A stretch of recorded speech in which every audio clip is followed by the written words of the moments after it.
Kwazwai vateereri, tinomuchingamidzai kuchirongwa The Second Coming of Christ chamunopiwa naPastor Gift Rhodes vekuNorth Zimbabwe Conference of the Seventh-day Adventist Church pamwe chete naPastor Caston Betera vekuEast Zimbabwe Conference of the Seventh-day Adventist Church.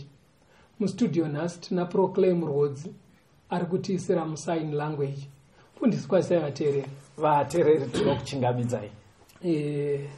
Tinoda kutenda nhasi regai mufundisi vatitungamirire muhurukuro yedu. Hurukuro yedu yanhasi vateereri ine musoro wenyaya wekuti ndiani akasirwa makii naJesu. Ndiani akasirwa makii naJesu. Mufundisi atisati tabva mubhuku raDhaniel. Ndo matiri kudzidza nemi vateereri. Zvidzidzo izvi tiri kuramba tichitenderera mubhuku raDhaniel kuti tinzwisise zvinoda unzi tibate. Zvimwe zvinogona kukubatsirai. Pane bhuku ratiri kugara tichitaura rakanyorwa nemurume anonzi Robert Wayland rinonzi Daniel Reveals the Future. Bhuku iri rinogona kukubatsirai kutsanangudza dzimwe dzenyaya dzatiri kudzidzisa dzatiri kutungamira munhaurirano dzatinoita muno mustudio. Tsvagai bhuku irori munogona kutibata rakanzi Daniel Reveals the Future rakanyorwa naRobert Wayland. Mfundisi, chidzidzo chedu chanhasi ndiani akasirwa makii naJesu. Chidzidzo chiri kubva pane mibvunzo iri kubva kuvateereri vedu. But kuti vanhu vanzwise kuti mubvunzo wacho wakauya uchiti kudii, chimbotitungamirai timbonzwa mubhaibheri muchaona pari kubudira mubvunzo wacho. Tangai nekutiverengera kuna Matthew 24 vesi ya 6 kusvika pa7. Matthew 24 vesi ya 6 na 7. Muchanzwa zvokurwa neguhu rokurwa, chenjerai musavhunduka, nokuti izvozvi zvose zvinofanira kumboitwa, asi kuguma kuchigere kusvika. Nokuti rudzi ruchamukira rudzi, noushe huchamukira ushe, nenzara dzichavapo, nehosha, nekudengenyeka kwenyika kunzvimbo zhinji. NdiJesu anga ari kutaura zviratidzo zvenguva atinoti signs of the times, zvinoita zvichinongedzera kuti pashoma nepashoma nyika iri kuswedera kumagumo. Saka paanga ari kutaura nevadzidzi vake mufundisi, manzwa here zvinhu zvalistwa? Manzwa zvipi mufundisi? Panzi pachaita kumukirana kwevanhu, hondo, right, poita kudengenyeka kwenyika, 2, poita hosha nenzara. Saka pabata zvakanaka. Zvinhu zvateereri, ndiJesu akanga achitaura iri minongedzo inoratidza kuti nguva yeplaneti Earth iri kuita ichinopera. Zvinhu izvi ndofunga zvinogona kuonekwa kunyange neanoenda kuchechi neasingaende kuchechi. Kana dziri nzara, hapana angade kuudzwa nezvadzo. Kana dziri zvakadaro, kana dziri hondo, ndofunga even panyuzi dzatinosangana nadzo dzepasi rese, ndudzi dziri kumukirana, marudzi ari kumukirana, kune hondo dzakawandisa dziri kuitika. Then nehosha sana corona dai kushungurudza pasi rese, ndizvozvo chaizvo. Asika Jesu ari kuti musavhunduke. ndo chokwadi. Ari kuedza kuburitsa kuti zvinhu izvi hazvisi zvatanga makore ano chete, zvagara munhoroondo yenyika, zvinogara zvichiuya zvichimbodaro zvichidaro. But iye ari kuzvitaura seminongedzo yenguva, nekuti anenge achiziva kuti kunyange zvagara zvichimbouya pane kawiro kazvinoita zvichiwedzera. Ndopandandavhunza kuti vafana ndopaunzwa kuti but mutaura zvehondo dzakagara dzigoriko, hosha dzaigoveko kubvira nekubvira. Because kunana Europe kwakamboita inzi bubonic plague dzaiveko, even iko kuno kuAfrica kune nguva yainzi nguva yefluenza, kuratidza kuti zvaiveko zvichidaro. Iye zvino chiri kutaurika chakanyanya icoronavirus. Saka kakuti musavhunduka akakura kuti pakauya fluenza dai vakavhunduka futi kuti Jesu akutouya mangwana zvaibva zvafoira. Saka zviratidzo zvinoramba zvichinyevera nyika kuti kwatiri kuswederaka. But muchiona kuti maitikira azvaakuita pasi ndisirei mushona, ndoda kushandisa vara rekuti frequency yacho neintensity toti kudii, kureva kuti kuwanda kwekuitika kwazvo nekukura kwazvo. Exactly. Like iro dambudziko riripo pandemic, muchaona kuti hosha dzaimbovako but hadzina kumbouya nemutoo wekuti pasi rose rinogona kunzi rapa stand still. Kureva vara riya riri kunzi lockdown, kureva kuti zvese zvambomira. Iyo kuratidza kuti intensity yacho yanyanya. Saka Jesu ndo zvaari kuedza kutaura ipapa. But anoenderera mberi Jesu. Verengai pavhesi 14 na15 yaMatthew 24. Mateo 24 vhesi ya14 nevhesi ya15. Yes. Evhangeri iyi youshe ichaparidzirwa munyika dzose, chive chapupu kumaridzi ose, ipapo kuguma kuchasvika. Naizvozvo kana muchiona nyangadzi yokuparadza yakarebwa nomuprofita Dhanieri imire panzvimbo tsvene, unorava ngaacherechedze. Saka Jesu paakaenderera mberi achipa zvinongedzo izvi, akasvika pakuti nzara dzauya, hosha tichiramba tichidziona nekurwa, nemadrought, nemanatural disasters, angave macyclones nezvakadaro. Akazoenderera mberi achiti asi chimwe chinhu chinofana kuitika kuti Jesu abva azouya mufundisi, kuparidzwa kweivhangeri pasi rose. In other words, Jesu akatanga nekutaura zvinoonekwa nemunhu wese, anoenda kuchechi naasingaende kuchechi. But sezvo apa aiudza vadzidzi vake aive neshungu manje kuti vanoda zvekunamata zviya izvi vachinyatsa kuziva kuti chaicho chinoita chichinonongedzera kuti nguva yapera chii. Ndobva abva ati chimwe chachona vhangeri rinofana kuparidzirwa pasi rose. Asi pevhangeri manje mufundisi chii pastor? Uri kuona kuti izvezvi machechi akawanda ndizvozvo, ende vanoparidza zvakasiyana siyana, munhu zvaangofunga. Ndizvozvo ndo zvairehwa naJesu izvozvo. Aiwa mufundisi. Saka hamuna kunzwa pandati muverenge vateereri. Mufundisi pandavati vaverenge pana Matthew 24 verse 14 to 15 payati ivhangeri yeushe ichaparidzirwa pasi rose kuguma kusvike. Jesu haana kuda kuti pasare pasinganyatsozikanwa kuti vhangeri yacho yakadii. Saka manzwa abva ati pamunoverenga bhuku raDhanieri nyatsocherechedzai, kureva kuti panenge pachitaurwa zveruponeso rwedu kuburikidza naJesu, asi pasingasiyiwe dzidziso iri mubhuku raDhanieri. Mapanzwa manje kuti dzidziso dzakawanda mufundisi hatisi kuramba, but Jesu aitoziva kuti vhangeri yemazuva ekupedzisira ikanoshaya dzidziso iri mubhuku raDhanieri inenge haina kukwana, yasirira. Saka muri kunzwa pari kukumbirwa imimi wateereri kunzi pamunenge muchiita zvevhangeri potai muchiramba muchidzoka kuna naDhanieri kuya mocherechedza zvanzi naMwari cherechedzai. Izvozvo zvinobva zvaita kuti musarasike, mugone kuprepare for the second coming of Christ. Saka handei kubhuku racho raDhanieri mufundisi. Saka manzwa tataura kuti tichiri mubhuku raDhanieri, hatigone kutaura vhangeri remazuva ekupedzisira tichisiya bhuku raDhanieri. Bhuku raDhanieri mufundisi rinotaura zvinhu zvakawanda, but chimwe chezvetenge tichitaura mazuva aperaya ingari yekuteedzana kweumambo, uchiteedzana tichiswedera pakuzouya kweumambo hwaJesu Kristu. Saka ndoda kuti muende kuna Daniel chapter 7 pavhesi ya17. Pane mhuka dzaonekwa naDhaniel 4 ndo dzandoda kuti muchiverenga vhesi 17 kuti dzairevei. Daniel 7 vhesi ndeya 17. Mhuka idzi huru idzo ina ndiwo madzimambo mana achamuka panyika. Right. panga paonekwa mhuka dzakasiyana dziri kubva dzanzi madzimambo akasiyana 4 achamuka panyika. Muchiri kudzidzira ndaona mama wadautaura pakaonekwa shumba magona ichiteerwa nebere, right, ndizvozvo kuchiuya mbada, ndizvozvo ndobva pazoita yechi4 yaakashayira zita iye yaive nenyanga 10. yaive nenyanga 10. Very good. Bhaibheri riri kubva rati mhuka idzi dzaimirira makingdoms 4 achateedzana panyika. Zviya makingdoms aya aitangira pakingdom ipi? Akanzi averengwe kubva paumambo hweBhabhironi. Ndizvozvo. Saka chiprofita chaDhaniel makingdoms paanoverengwa anotangira paumambo hweBhabhironi. Hongu kumashure uku kwakatomboita ana Egypt nana Assyria, but tinotangira paBhabhironi. Pakajeka ka. Chiverengai verse 23 kusvika pa25 yaDaniel 7 past. Daniel 7 verse ya 23. Yes. Akati mhuka yechina huchava ushe hwechina panyika. Huchasiyana nomwe ushe hwose. Huchapedza nyika yose nokuupwanya nokuuputsanya. Kana dziri nyanga dzine 10, paushe uhwu pachamuka madzimambo ane 10. Asi mumwezve uchamuka shure kwavo. Iye uchasiyana navamwe vokutanga. Uchakunda madzimambo 3.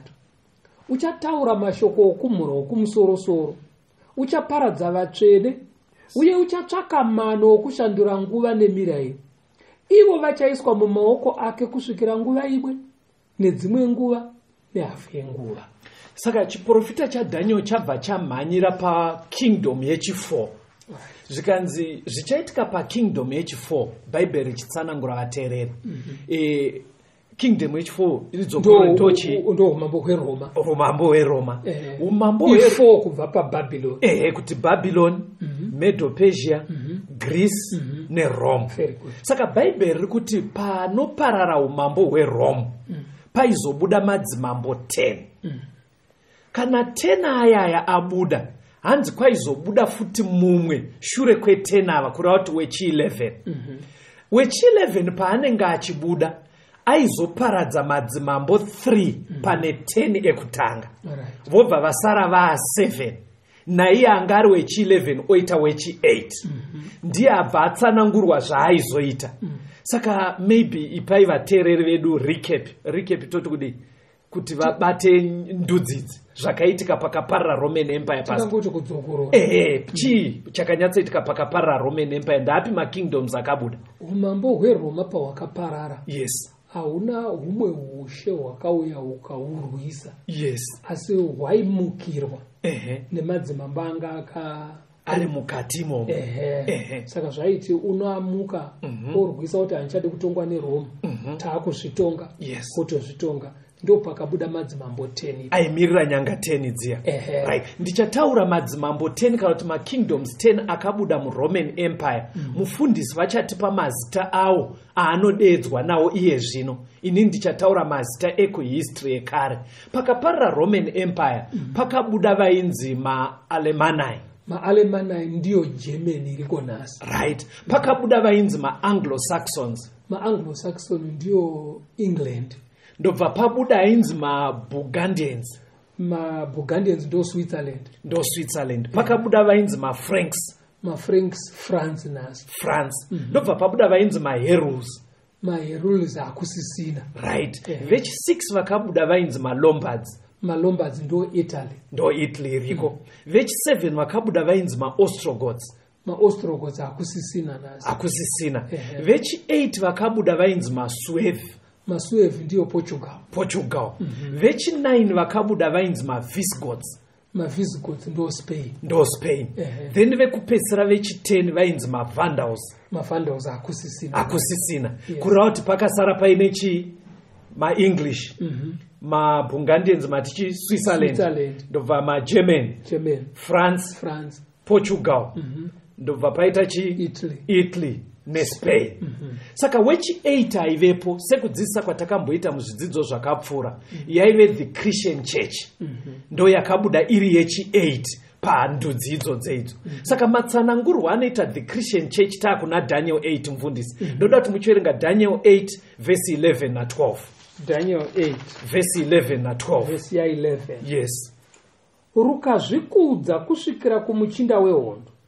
Rukamutorera chipiriso chinopiswa nguva dzose. Nzvimbo yeimba yake tsvene ikaputswa. hondo ikamutswa kuzorwa nechipiriso chinopiswa nguva dzose, nokuda kwokudarika rukawisira pasi zvokwadi, rukafara pane zvose zvarwakaita. Saka pa nhoroondo yatapiwa yeThe Christian Church muna chapter 7 yaDaniel patsanangurwa zvekumhura Mwari, zvimwe takazvidzidza pakatsanangurwa zvekutambudza vatsvene nezvekuchinja mitemo yaMwari. Saka semunyaya iyoyo ichitsanangudzwa naDaniel chapter 8 manje, ndo iri kunzi Christian Church yakavhiringidza basa raJesu musanctuary, yakaripingirisha, ndobva yawisira chokwadi chaMwari pasi ikachitsikirira. Saka patakadzidza muzvikamu zvapfuura mufundisi, pamwe pacho pakapingirishwa basa raJesu musanctuary. Jesu musanctuary ari kuitei pastor? Jesu ari kureverera vanenge vabvuma kuti vagoponeswa, ndo basa reruponeso. Ndo basa reruponeso. Vatenda paari anovareverera pamberi paBaba kuti varegererwe zvakaipa zvavo. Yes. Kubva atora zvakaipa kubva kwavari. Ndoda kuti muverenge ari mavhesi, dzisaite pfungwa dzenyu. Tinzwe kuti ari kuita basa rei. Saka ndoda kuti muverenge kuna 1 John chapter 2 verse 1 na 2. Pataurwe basa iro rero. 1 John chapter 2 verse 1. Vana vangu vaduku, ndinokunyorerai zvinhu izvi kuti murege kutadza. Kana munhu achitadza, tine murevereri kuna Baba, iye Jesu Kristu wakarurama. Ndiye mudzikinuri wezvivi zvedu, haazi wezvivi zvedu bedzi, asi wezvivi zvenyika yosevo. Ibvai maverenga Timothy wekutanga chapter 2 verse 5. 1 Timothy 2 verse 5. Chapter 2 verse 5. Nokuti kunongova naMwari mumwe chete, nomurevereri mumwe chetevo pakati paMwari navanhu, ndiye munhu Kristu Jesu. Saka Bible rinoisa pachena kuti mumiririri wevanhu kuna Mwari ari pakati pevanhu naMwari ndi Jesu. That's right. But Christian Church payakauya yakasikointrodusa zvimwe zvakadaro zvekuti vatendi vanga vakudzidziswa kuti unogona kuenda kune munhu wonoreurura zvivi zvako ikoko. Ani maona zvakaitika, ndozvekutaurwa naDaniel pari kunzi vachapingirisha basa raJesu. Zviya zvekuti tsika yacho ichiri kuona nhasi yemagedhi. Yemagedhi yekuti munhu achipinda panzvimbo yekunamatira anomira apo, anofanira kuti areurure zvakaipa zvake kuvanhu wozopinda mukati. Saka pane chidzidzo chedu nhasi vateereri pari kunzi ndiani akasiyirwa makii naJesu. Musoro wenyaya uyu wabva panyaya tiri kutaurai, pakuti zvese izvi zvakujekerai vateereri, kwamuri ndo kwakabva mubvunzo wokuti matauro enyu wafundisi kuti Jesu ndiye ega, but inga Jesu wani akasiyira makii kuna Peter. Ndobva aita kuti Peter ave iye anogona kusunga nekusunungura, kuregerera vanhu nekuvasunungura. Saka tsika ipa iri kuwanikwa pakunamata nhasi tiri kuiwana nekuti tiri kuitora kubva pana Petro akasiyirwa simba iri naJesu. Mapanzwisisa maybe tisati tanzwa kamboka chingoverengai panotaurwa nyaya iyi pabva mubvunzo iku ateereri vedu pana Mateo 16. Verengai kubva verse 16 kusvika pa19. Tobva tanzwa kambo. Ndiani akasiyirwa makii naJesu? Mateo 16 moverenga kubva pavhesi ya16 mosvika pa19. Tobva tanzwa kambo. Mateo 16 vhesi ya16. Ipapo Simoni Petro akapindura akati, ndimi Kristu, mwanakomana waMwari mupenyu. Jesu akapindura akati kwaari, wakaropafadzwa iwe Simoni Bha-Jona, nokuti nyama neropa hazvina kukuzivisa izvozvo, asi Baba vangu vari kudenga. Neni ndinoti kwauri ndiwe Petro, pamusoro poruware urwu ndichavakira kereke yangu, masuo eHadhesi haangaikundi. Ndichakupa ushe hwokudenga. Chinhu chipi nechipi chauchasunga panyika chichasungwa kudenga, nechinhu chipi nechipi chauchasunungura panyika chichasunungurwa kudenga. Toda kutenda, ngatimbonzwai kambo vateereri. Hatiziwi nguva iyo tenzi anouya, kuyazotaura apo uya tozofara zvikuru hatizivi nguva ouya ngatirinde titende ouya haleluya haleluya ouya nemiri ya baba mumakore hatizivi nguva.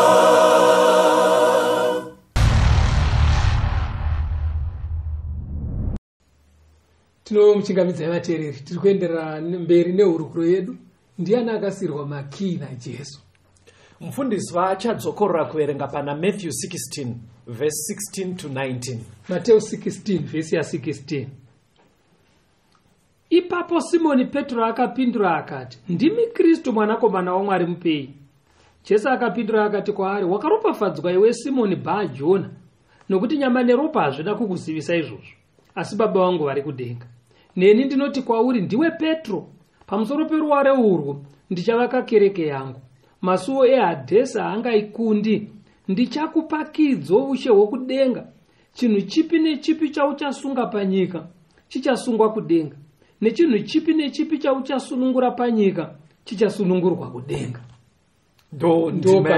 Ndo pari kubva mubvunzo wevateereri mufundisi, kuti mimi muri kutirambidza kuenda tichinoreurira kumunhu. Alright. Asi vanhu vatiri kureurura ava havasisiri havana Pita, asi Pita nevaizomutera vakapiwa simba iri rekusunga nekusunungura. Saka munhu ari kutora chinzvimbo chaPita akanditi ndaregererwa, nekudengawo ndaregererwa, nekuti vhesi riri kuti chasungwa naPita chasungwa kudenga. Saka makii aya saka ndo pari kubva mubvunzo. Saka tati ndiani akasirwa makii anditika. Ipapo vateereri vane kodzero zveshuwa yekubvunza, because vakaona unge pasina kunyatsokuvajekera. Right. Makii mufundisi, maybe verengai kuna Luke 11 verse 52. Titange tangodzwa kuti makii, ndanzwa mabvunza ipapo, but pane urongwa hwandaida kuti tifambe tichita, but semunhu abvunza endai pana Luke 11 verse 52. Paverengei tinzwe. Luke 11 verse 52. Yes. Mune nhamo imi vadudziri vomurayiro, nokuti makabvisa kii yokuziva. Mune nhamo imi vadudziri vomurayiro, nokuti makabvisa kii yokuziva. Hamuna kupinda mumene, uye makadzivisa avo vakanga vachipinda. Mukuzwa mataurira Jesu aitaura nevakuru vechechi nguva iyoyo kuti mune nhamo ndima yemapiwa makii anobatsira vanhu kuti vagone kupinda mukuponeswa. But ameno zvamuri kuita nekii yacho kureva kuti vafundisi anzi makapuwa kii yekuziva. Chibva imapedzisa ipapo ndo pandaida kuenda. Riri kuti kana vafundisi navatungamiri vachinzi maemapiwa kii yekuziva, asi ameno zvamuri kuzoita kuti vanhu vatadze kupinda. Saka kii panapa yabva yabuda kuti kuziva magwaro. Kuti anoti kudii nenyaya yeruponeso. Yes. Saka apa vari kunzi imimi makaramba kuziva zvinhu izvi. Makaramba kuzviziva. Ende makuvharidzira vane shungu dzekuzviziva. Maramba kuzviziva ka. Vanhu vanenge vachitarisira kwamuri. Muriona muvakinurire. Muvape ruzivo. But imimi manje maramba kuziva one. Saka kukinura kwacho hapasisina. Ndo mabudira anoita vara rekuti kii mubhaibheri. Takatarisana kii dzichitaurwa kuvanhu. Pane dzimwe ndima mufundisi dzinonzi Jesu ndiye ane kii dzeguva. Pari kungorehwa kuti ane simba rekuburitsa vanhu vakafa kuti vazobuda mumakuva paresurrection. Asi pandima iyi kii dziri kunoreva ruzivo rwekududzira bhaibheri kuvafundisi kuti vapakurire vanhu. Saka vateereri, kana ndiri kunzwa zvakanaka matauriro auri kuita Caston, ndeyekuti mufundisi kana muparidzi akaparidza kuti kutenda kudai zviri kudiwa naMwari kudai, ari kukinurira munhu ndizvo zvekuti munhu pastor. kana akazvinzwisisa akabva agashira akatendeuka akinurirwa kupinda muumambo hwaKristu. ndizvozvo magona kunyatsopa samari ndo makey ekingdom ari kutaurwa ekuti munhu apinde mushe. Sapane zvinhu zvamaverenga mufundisi kuna Matthew vateereri kana mazvinzwa. Chekutanga dai tenge taverengerwa nechirungu. Mauya nebhaibheri rechirungu here mufundisi? Bhaibheri rechirungu ngatiriverengei mufundisi. Ndinokupai nguva yekuvhura. Tinowanzokuverengerai nerurimi rweshona vateereri, but ndinoda kuti zvinezvi mufundisi vaverenge nechirungu. Mukaona zvichikunetsai munogona kundipa rechirungu mufundisi. iwe ndounowanzokufarira ndobata rechirungu panapa kuti ndiverenge semundima iyoyo. Teererai munzwe zvainotaura vafundisi. Matthew 16 verse 16 to 19 iri kutiyo panapa. Simon Peter answered and said, "You are the Christ, the Son of the living God." Jesus answered and said to him, "Blessed are you, Simon Bar-Jonah, for flesh and blood has not revealed this to you, but my Father who is in heaven. And I also say to you that you are Peter, and on this rock I will build my church, and the gates of Hades shall not prevail against it. And I will give you the keys of the kingdom of heaven, and whatever you bind on earth will be bound in heaven. Whatsoever you loose on earth will be loosed in heaven." Right. Pane zvinhu zvataurwa mufundisi. Panzi pari kuita kunge panzi Simon the rock. Mazvinzwa ka? pamusoro peruware. Ndobva paita nyaya yekunzi pamusoro peruware urwu, upon this rock I will build my church. Ndobva paita pfungwa yekuti pachapiwa makey. Right. Ndobva paita pfungwa yekunzi akaipa Satani haasi kuzokunda pamusoro pezano iri. Saka ndoda kuti titeedze zvinhu izvozvo izvo tione kuti Jesu airevei. Ngatitangei nechekuti pari kunzi Simon, on this rock I will build my church. Titange tambodzwa kunzi Simon ndiye here rock yacho. Alright. Manzwa mafambiro atinoda kuita ka. Saka endai kuna John 1 verse 42. Ini ndakufanira itsvago nechirungu. Okay. John 1 verse 42. Alright. Maiwana here. Iverenge itinzwe nechirungu iri kuti kuti John chapter 1 verse 42. Yes. Akamuisa kuna Jesu. Jesu akamutarira akati, "Ndiwe Simoni mwanakomana waJona. Uchanzi Kephas, zvinoshandurwa dombo." And he brought him to Jesus. Now when Jesus looked at him, he said, "You are Simon the son of Jonah. You shall be called Cephas," which is translated a stone. Materera here. Yeah, Andini munhu anongoti musina kubata. Mabata kuti pastor. Panzi Peter ndiwe stone. Stone. Thank you so much. Amenoti mazvibate vateereri kuti zita rekuti Kephas kana richishandurwa raireva stone, raisareva rock, harireve ruware.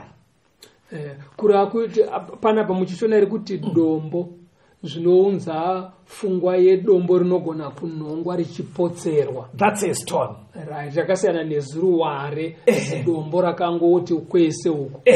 But pana Matthew 16 panzi on this rock, not on this stone. Alright. Ngatichimbonzwa kuti rock ndi Simon here. Ndiani? Endai pana 1 Corinthians 10 verse ya 4. 1 vaKorinde 10 verse ya 4. Okay. Vose vakanwa zvokunwa zvimwe zvomweya, nokuti vakanwa padombo romweya rakavatevera. Dombo iroro rakanga riri Kristu. Chirungu chinobva chati that rock was Jesus. Saka panapa ari kunzi dombo ndi Kristu. Mufundisi verengai futi kuna vaKorinde ikoko. Okay. Because chandinodira vaKorinde itsamba yakanyorwa naPauro. Pauro munhu anoonekwa mune vanodzidza Bhaibheri kuti aive neruzivo rwekududzira magwaro. Toda kunzwa kuti nyaya iyi kuri kwekuti yakasvika kwaari aiinzwisisa sei. VaKorinde vekutanga 3 verse ya 10 na 11. Alright. VaKorinde vekutanga 3 verse 10 na 11. Verse ya 10 na 11. Nenyasha dzaMwari dzandakapiwa ndakaronga neyo somuvaki wakachenjera. Mumwe unovaka pamusoro padzo. Zvino mumwe nomumwe ngaachenjere kuti unovaka sei pamusoro padzo. Nokuti hakuno mumwe ungaronga dzimwe nheyo asi idzo dzakarongwa kare ndiye Kristu Jesu.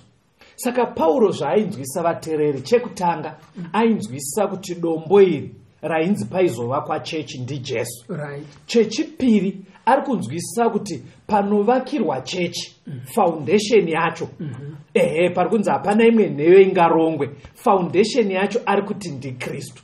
Alright. Saka kuna Mateo 16 ndokwanzi pamusoro peruvare urwu ndichavakira kereke yani Kereke yangu. Saka Pauro abva atibatsira kuti dombo ndiJesu, Right. panovakirwa kereke ndepanani? Ndepana Ndepana Jesu.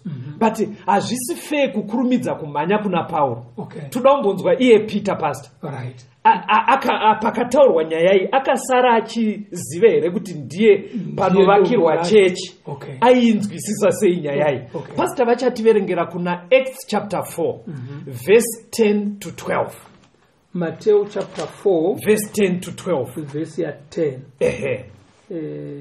Muzive imi mose navanhu vose vaIsraeri kuti nezita raJesu Kristu weNazareta wamakarovera pamuchinjikwa, iye wakamutswa naMwari kuvakafa, nezita iri munhu uyu umire pano pamberi penyu apora. Ndiye iye bwe rakazvidzwa nemi vavaki rikaitwa musoro wekona, nokuti hakuna kuponeswa kuno mumwe, nokuti hakuna rimwe zita pasi pedenga rakapiwa pakati pavanhu ratingasunungurwa naro. NdiPeter abva ajekesa zvikanzi kana riri dombo kuri kwekuti tavhiringika pana Mateo Jesu paakataura ndiani, iye aivepo wacho Peter ndiye ari kutoti aiwa dombo iroro please handisi rini ndiJesu andimabazwa hanzi nguva iyoyo nguva yacho vatungamiri vechechi vaizvidza Jesu. Saka ndiPeter akuvaudza kuti mairi zvidza yenyu but ndoritori dombo foundation yechechi yakasarudzwa naMwari. Ndizvowo here toda kuramba tichidzekerera papasta kuti iye Peter tomboti pamwe kusada hake kuzvikudza asi aizviziva kuti ndini bedzi apa kuda kungotaura kwekuda kuti kwekuzvininipisa. Ndizvo here kuti Satani haana kuzombobvira akunda Peter, because panzi the gates of hell shall not prevail, kureva kuti wakaipa haazowane kukunda. Ndizvo here kuti pana Peter hapana kuzoita kukundikana. Dzokerai kuna Matthew 16 iyoyo. Alright. Pakangoitika nyaya imwe chete, verengai verse 21 kusvika 23. Matthew 16 verse 21 kusvika pa 23. Matthew 16 verse 21. Kubva panguva iyo Jesu wakatanga kuratidza vadzidzi vake kuti unofanira kuenda Jerusarema kundotambudzwa zvizhinji navakuru navaprista vakuru navanyori, nokuvurawa nokumutswazve nezuva retatu.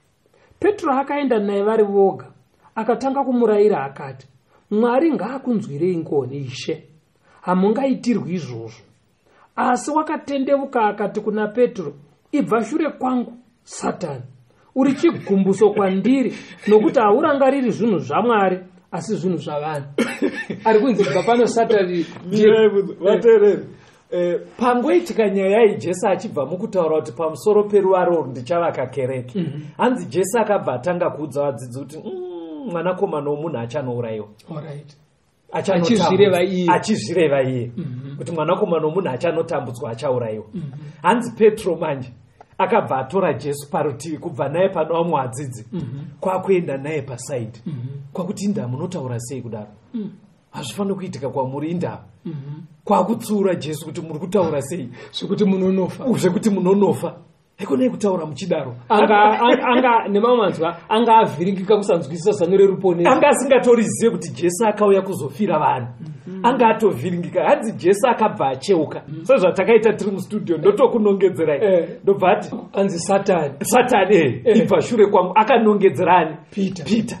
Aisareva kuti Peter Satani, but aireva kuti pfungwa dzaitaurwa naSimon ndedzasatani, dzekuti ndisanofe pamuchinjiko. Zvinorevei zvatereri? Zviri kutoratidza kuti musi iwoyo pasina kutombopera maminutes Satani anga atogona kukunda Simon. Saka paya pari kunzi Hadesi kuri Satani haangakundi kereke yangu, kureva kuti airehwa hasi Simon Peter, nekuti apa atokundwa. Muri kuona? Saka Jesu arikubva atoti zvauri kutaura izvika ndiSatani chaiye, pfungwa dzaSatani dzauri kutaura. saka haangave Simoni vateereri ari kunzi ndichavaka chechi yangu paari, nekuti Simoni uyu akatotanga kukundikana. Tauda kuenda pechitumfundisi pari kuti zvese zvauchasunga kudenga zvasungwa, zvauchasunungura kudenga zvasunungurwa. What you bind and what you loosen. Jesu airevei. Verengerai vateereri vedu Matthew 18 verse 17 kusvikira pavhesi ya19. Matthew 18 verse 17 kusvika pa19. 17 to 19. Yes. Kana asingavanzwi uudze vungano, kana asinganzwiwo vungano ngaave kwamuri somuhedheni nomufarisi. Zvirokwazvo ndinoti kwamuri, zvose zvamunosunga panyika zvichasungwa kudenga, nezvose zvamunosunungura panyika zvichasunungurwa kudenga. Ndinoti kwamurizve, kana vaviri venyu vakatenderana panyika pamusoro pechimwe chinhu chavanokumbira, vachachiitirwa naBaba vangu vari kudenga. Ndo pari kubva mubvunzo uri kubva kwamuri vateereri, kuti ko kana mukuru wechechi pastor mufundisi obva ati ndatoregererwa matadzo angu, kudenga inga zviri kubva zvaita unge zvatorejestwa saizvozvo. Manzwa kuti kudii pandima yamaverenga iri? Pana apa ndo pari kutobva mubvunzo kuti inga Jesu ari kuti zvamasunga nekudenga zvasunungurwa. But ndima ikwandiri yajekesa, maibata sei pasi? Ini ndanzwa sokuti Jesu ari kuti haasi kuti endai kuna Pita. Ari kuti kana pakaita munhu atadza, muri kwenyu mega, muutsiure.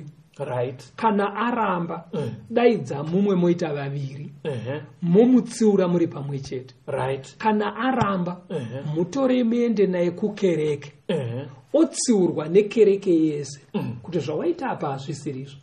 Kana aramba kuteerera kukereke, then sekereke yese chimutora ise muhedheni. Katorero kamamuita ikako, ndo katorero kaari kutoitwa kudenga. Nekuti aramba pfungwa yaMwari semauiro airi kuita kwaari. But tsimbidzirai kuti pari kuitwa nechechi kuedza kumubatsira vari kuteedzera shoko raMwari. Very good. Now ndo chimwe chinhu chinoda kuti chijeke vateereri. Hatizongoti inini naCaston munomu tosunga zvatafurirana tototi zvatosungwa kudenga. Handizvo. Tinofanira kusunga zvichienderana nekudzidzisa kwebhaibheri. Tiri mupfungwa yaMwari, mukuda kwaMwari. Tikasunga tiri mukuda kwaMwari, kudenga vasungawo. But pandiri kuda hangu majekesa apa, mateereri mapanzwa kapari kunzi endai naye kuungano. Panzi zvamasunga muri vairi vatatu mapanzwa ka kuti haizi nyaya iri kupiwa munhu wani. Pekutanga yanzi ungano, pechipiri kanzi vairi vatatu pavanoungana. Kuratidza kuti ipfungwa yemuchechi, haisi kupiwa munhu wani kuna Pita ega. But akambosara ari mumiriri waJesu panyika ndiani pastor? Jesu akuenda kudenga. Because panogonaita mubvunzo wekuti muri kungodaro henyu, but ndofunga Jesu akuzoenda kudenga. Pane parutivi paakazotora Pita akamuti ndiwe mukuru waakutora nzvimbo yangu. Endai kuna John chapter 16. John 16 verse 7 neverse 12 to 14. Alright. Toda kuti tinzwe kambo. John 16. Yes. Verse ndeya 7. Verse ndeya 7. Iverenge John 16 verse 7. Asi ini ndinokuudzai zvokwadi kana ndichiti, zviri nani kwamuri kuti ndiende, nokuti kana ndisingaendi munyaradzi haangauyi kwamuri, asi kana ndikaenda ndichamutumira kwamuri. Verse 12 kusvika pa 14. Verse ya 12 ya John 16.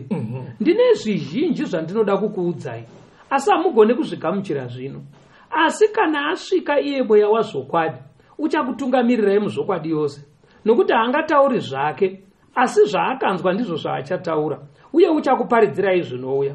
Uchandikudza, nokuti uchatora pane zvangu akakuparidzirai izvo. Bhaibheri riri kuisa pachena kuti akasara achitora chinzvimbo chaJesu mweya mutsvene. Right. Ndo zviri kubuda apa mufundisi. Tombonzwa kamboka. It's okay. Ngatimbonzwa kambo vateereri.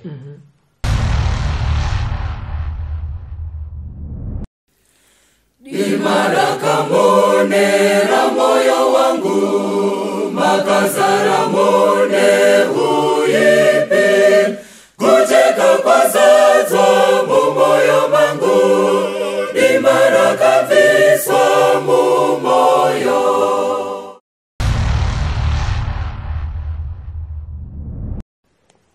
muchingamidzo yavateereri tichienderera mberi nehurukuro yedu, ndiani akasiyirwa makii? Muchikamu chapfuura taona kuti chechi inovakwa ruvare runova Kristu Jesu.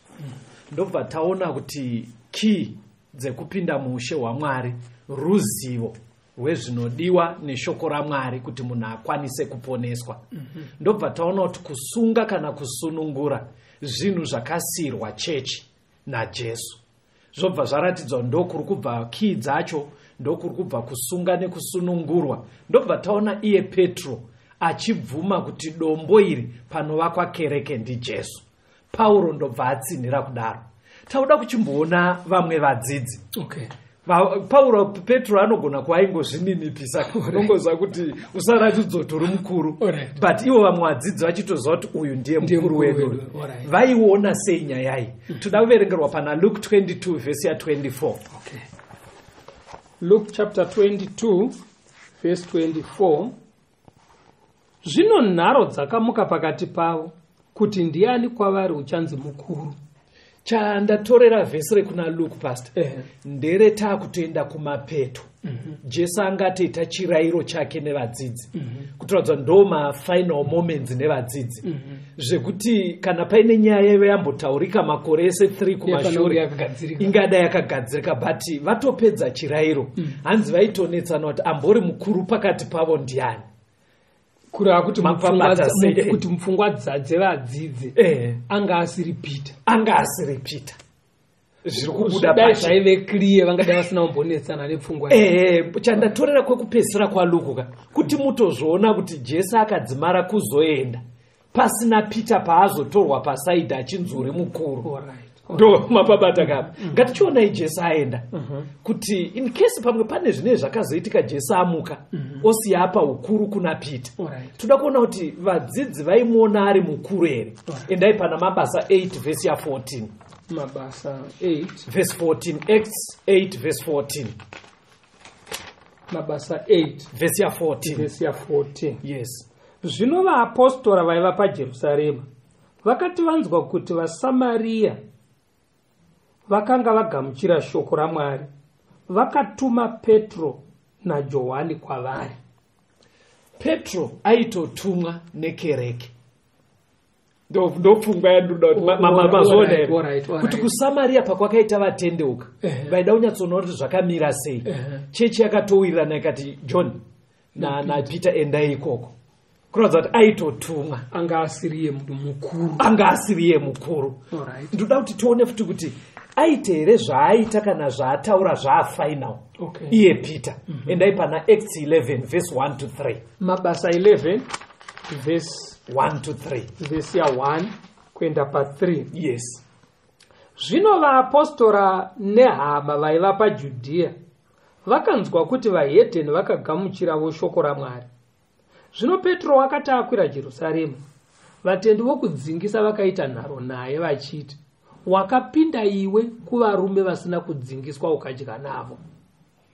Maona here kuti varume avainetsa Petro mukuzodzidza kwebhaibheri vanga vakabatirira pasiripo. Vanhu muri kuona here kuti vaigona kutonochallenge Petro. Ndopfungwa yandu maiona vateereri kuti varume vakatenda una Petro zvikanzi ko iwe uri kuzvifambisa sei. Zvekuti dai aive mukuru akadareka pangadai paisaita kaunuke kutouchallenge zviri pachena kudaro. Ani mapaona. Saka pana Acts 15 pastor pakazoita musangano mukuru, vadzidzi vebhaibheri vanoti Jerusalem Council. Wakaitwa ipapo wokugadzirisa zvavaida kuona kuti kereke yofamba sei. Toda kuti tione kuti paJerusalem Council iyoyo akaratidza kuti aipresida ari mukuru ndiani, anga achitungamira nguva iyoyo dare iroro ndiani. Endai kuna Acts 15 pane mavhesi andiroda kungononga mashoma. Ndoda kuti muverenge verse 4. Mabasa 15 verse ya 4 mozoenda pa verse 6 na 7 ne verse 6. Zvino vakati vasvika Jerusarema vakagamuchirwa nekereke navaapostora navakuru vakarondedzera zvose zvakaitwa naMwari navo. Verse 6 na 7. Ipapo vaapostora navakuru vakaungana kuti varangane pamusoro peshoko iri. Zvino nharo huru dzakati dzavapo, Petro akasimuka akati kwavari, varume hama, munoziva kuti kubva pamazuva akare Mwari wakandisanangura pakati penyu kuti vahedheni vanzwe shoko reevhangeri nomuromo wangu vatende. NdiPetro anga asimuka. Right. But chaitika Paul naBarnabas vanga vabva anonzi missionary journey kwavanga vaenda vachinoparidza. Saka kwaita dambudziko rekuti vatendi vonyatsokubata pane zvipi. Saka vaiuya vaine report kuchechi. Saka paida kunyatsodiscuss kuti tozvifambisa sei. Ndobva vapa hurukuro yavo. Petro ndobva ambotsanangurawo zvikanzi zvakamboitikawo kwandirizvi pandakaenda paya. Chiendai pavhesi ya 12 na 14 yaMabasa 15. Mabasa 15 verse 12 kuenda pa 14. Yes. Ipapo vanhu vazhinji vose vakaramba vanyerere. Vakateerera vana Barnabasi naPauro vachirondedzera zviratidzo nezvishamiso zvakaitwa naMwari navo pakati pavahedheni.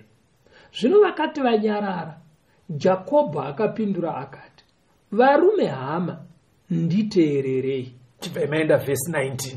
Verse 19.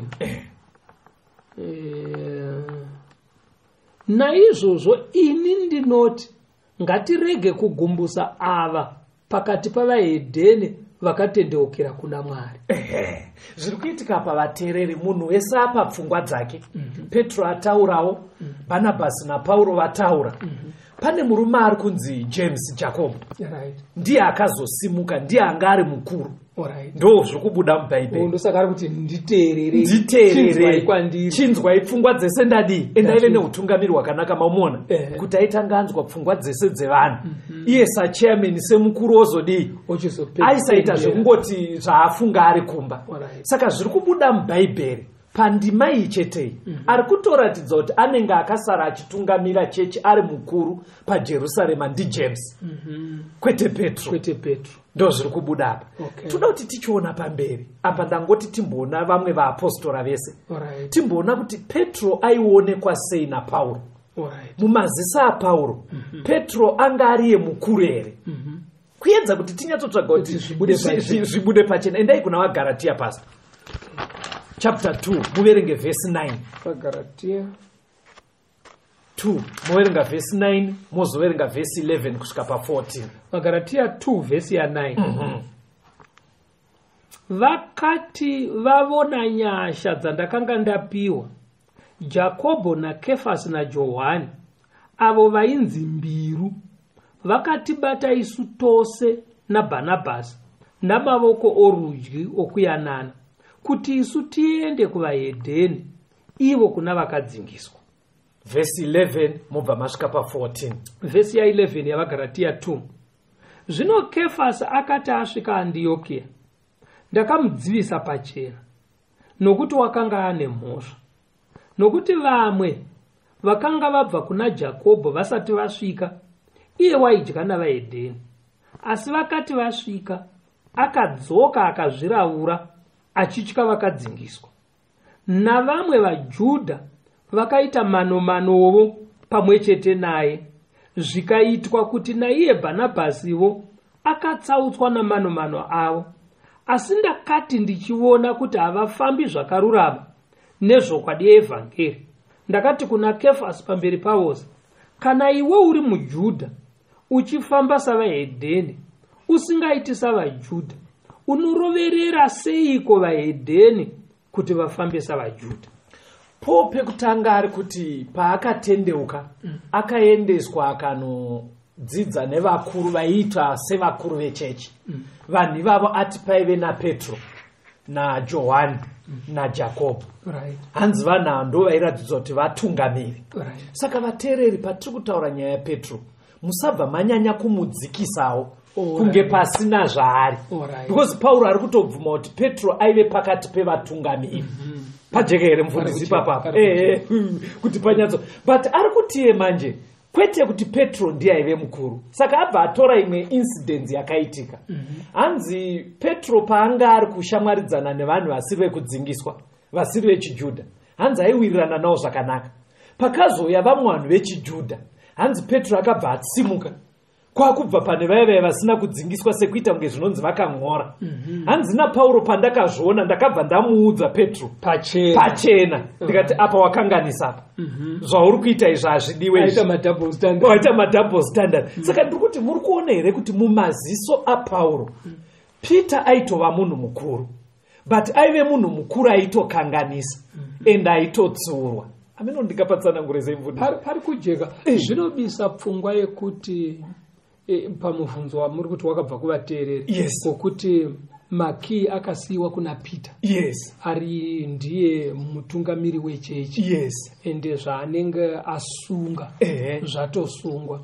Apa poratidza kuti akanga ende panzi masuo eHadhesi ari kunde. But apa pari kuburitswa pachena kukundikana kwaive muna Petro. Yes. Asi zviri kusiya Jesu ari iye ruware panovakwa kereke, asingakundwi naSatani, nekuti ndiyega akararama asina kumbotadza. Toda kutenda. Saka pachiprofita chatiri kudzidza kuna Daniel mufundisi, pachiri kuramba chichitenderera kuti mazuva emadzimambo atiri kurarama paara, chobva chaita kunge chiprofita chiri kunyanya kuteedza the Christian church. Pobva paita ipo pari kubuda nyaya yekuzvidza sanctuary nebasa raJesu ari iye mumiririri wevanhu kuna Mwari, pasina mumwe anokwana. Saka pari kuuya mubvunzo kuvateereri achiti zvaako kuti munhu tinogona kureurura kwaari nekuti zviri kubva kuna Peter. Saka patateedza pfungwa iyi tiri kuona kuti bhaibheri haridaro. Saka sei pfungwa iyi yakawanda muvateereri vedu nevamwe vari panyaya dzekunamata?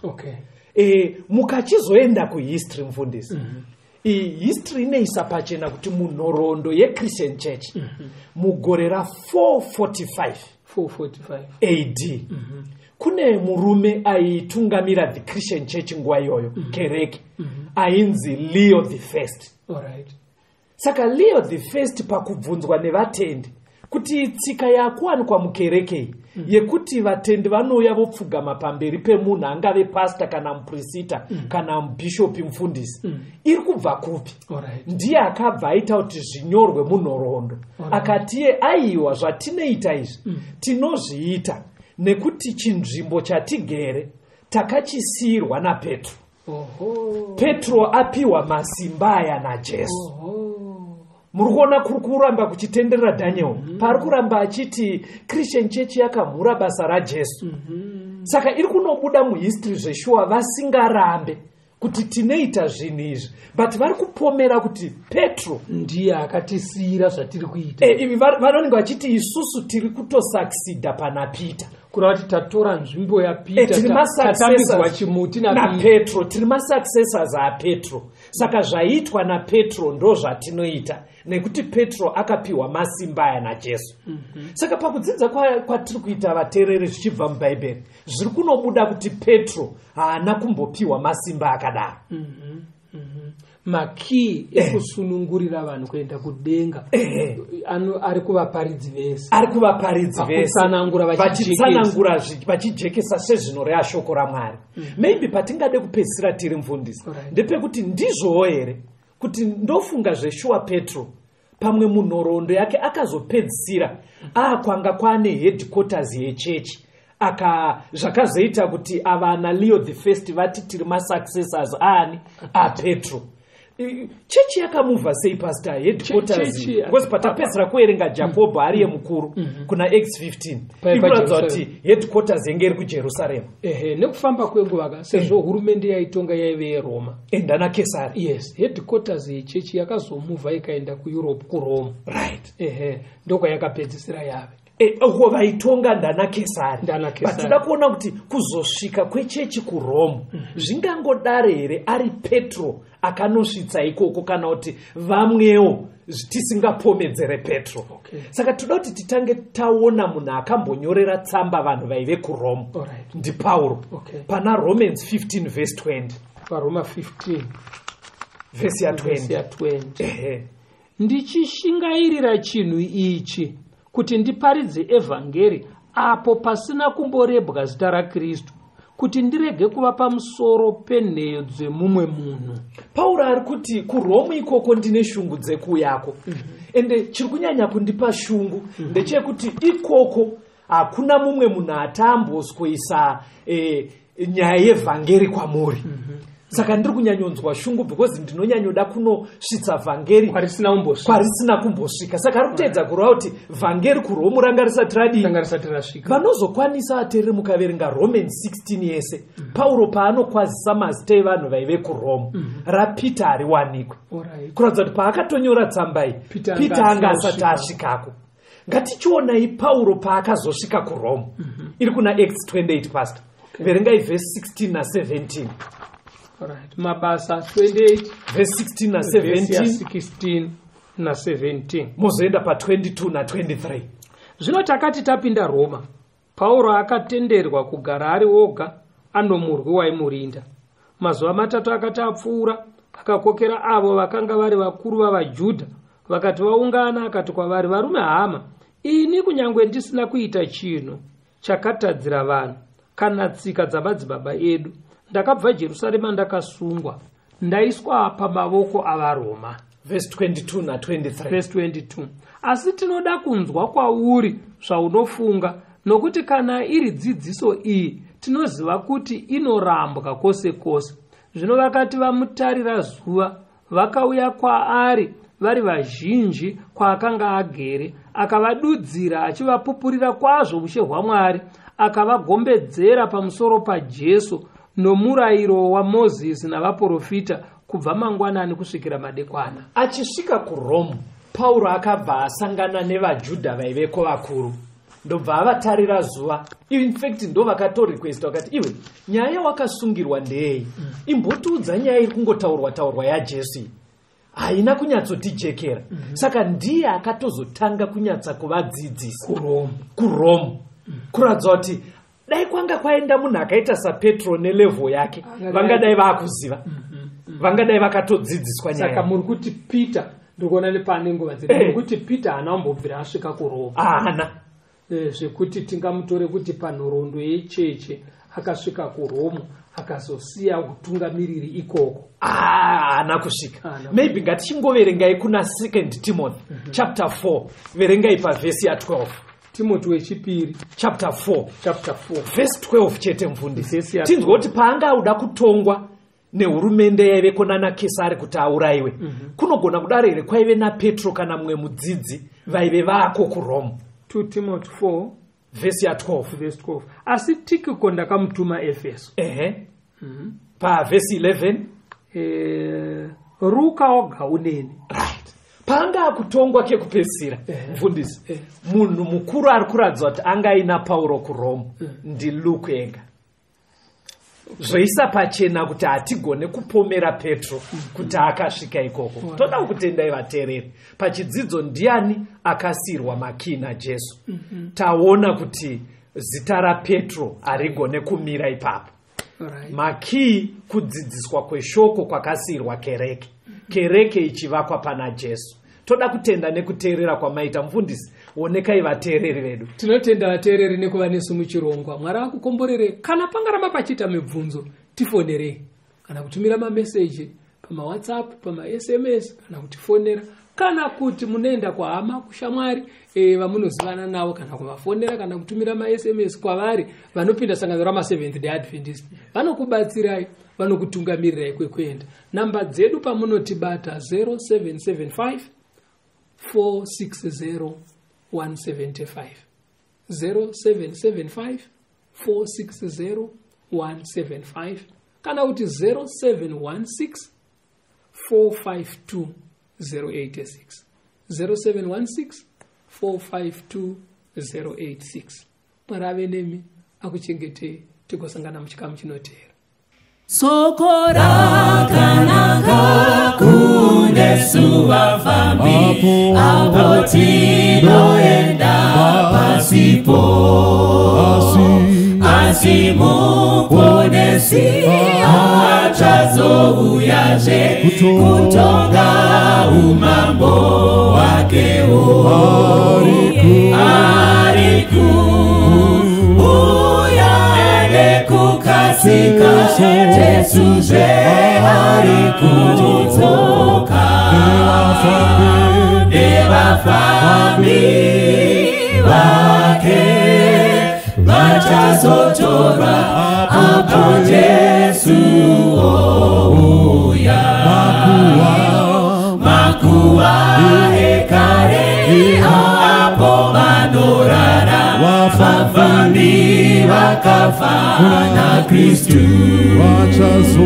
Wachazaruraze anu wanomuka wachapona pamwe na Jesu. Arikuya nekukasika Jesu je arikutoka Dewafami wake wachazotora hapo Jesu ouya.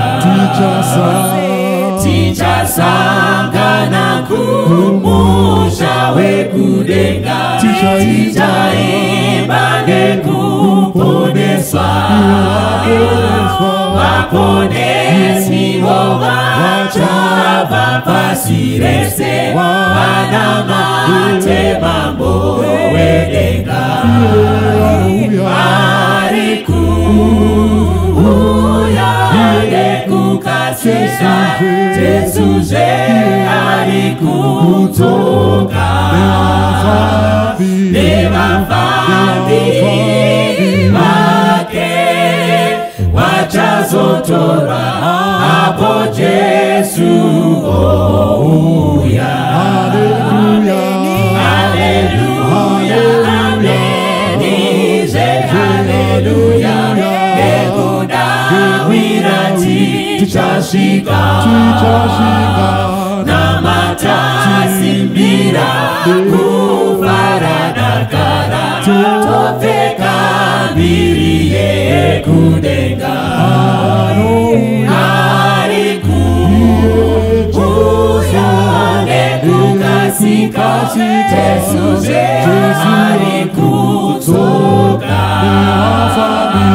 Dewafami wake wachazotora hapo Jesu ouya.